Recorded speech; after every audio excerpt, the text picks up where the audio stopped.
But we're also getting breaking news right now. Bloomberg is reporting Colonial Pipeline paid nearly $5 million to the hackers to get the pipeline back up and running. According to Bloomberg, the company paid the ransom in untraceable cryptocurrency within hours after the attack. And once they received the payment, the hackers provided the operator with a decrypting tool in order to restore its disabled computer network. The U.S. government is aware that Colonial made that payment. Fox 46 Chief Transportation Correspondent Hawker Vanguard is here with us now to help break down the president's speech, but also what is this signal, the payment to the hackers?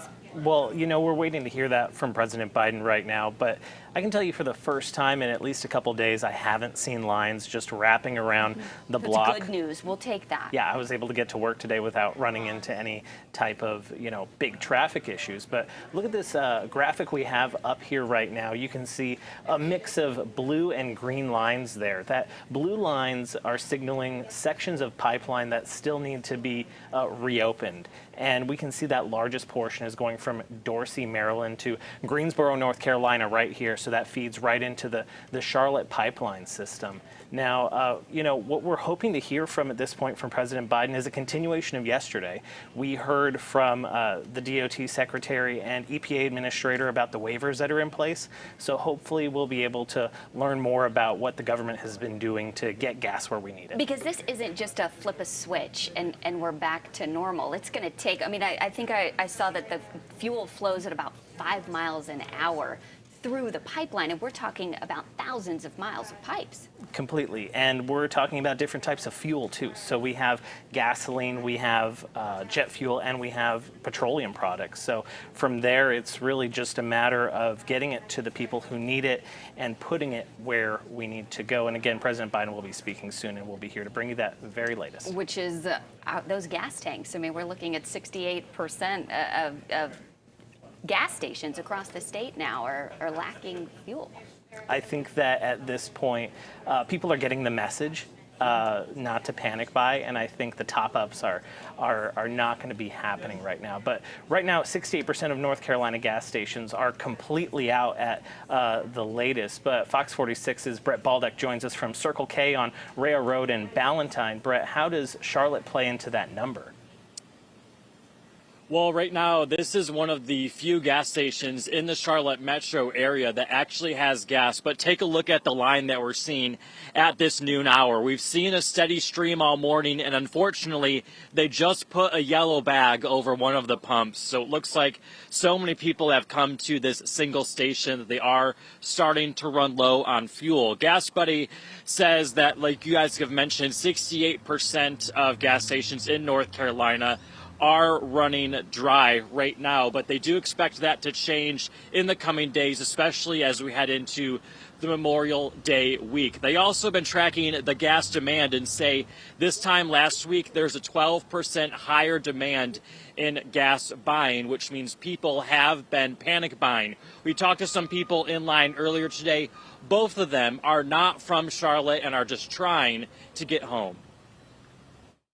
Everybody needs gas, especially now. I'm a college student, need to go back home, and I need gas, and it's been crazy to try to get it.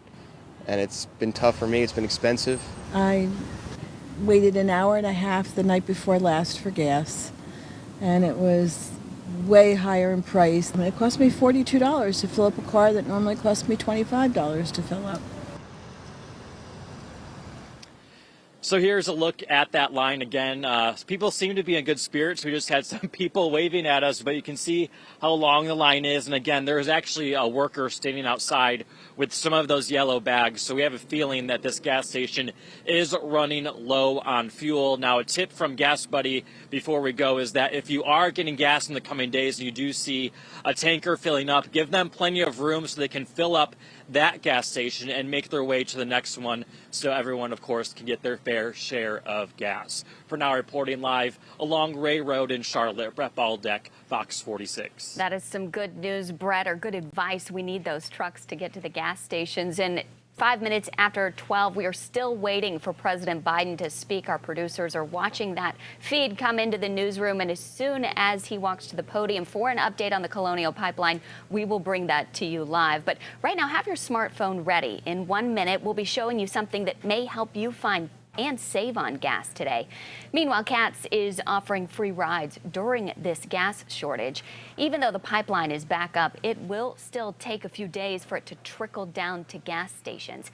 Katz buses run on diesel. There's not as much demand for that fuel as for regular gasoline. Charlotte's light rail is electric, meaning it may be an alternative for people wanting to save gas and money. Like, especially with the 485 coming down, if like concerts, anything, I know it's still COVID, but like there's still restaurants and stuff downtown. I feel like it's going to get busier just because people are all rushing to get gas.